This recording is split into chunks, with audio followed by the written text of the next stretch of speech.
لكاتي احتیاجی یارمەتیدانی خەڵکی و بەدەمەوەبوونی خەڵکی دوو خاڵ هەیە گرنگە لێرە ئاگامان لێ بێ.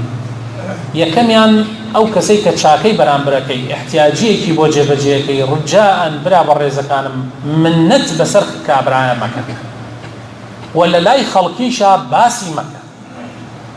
یعنی تۆ کاتێک چاکەیەکەکەی لای هەموو خەڵکێ مەڵێ بۆ فڵان کەس من ئەوەم کرد و ئەوەم کرد و ئەوەم کرد، خۆتان نەزانن ڕیا ئەبێتە هۆی ئەوەی کەوا کردەوەکانت وەرنەگیرێ لای خوا.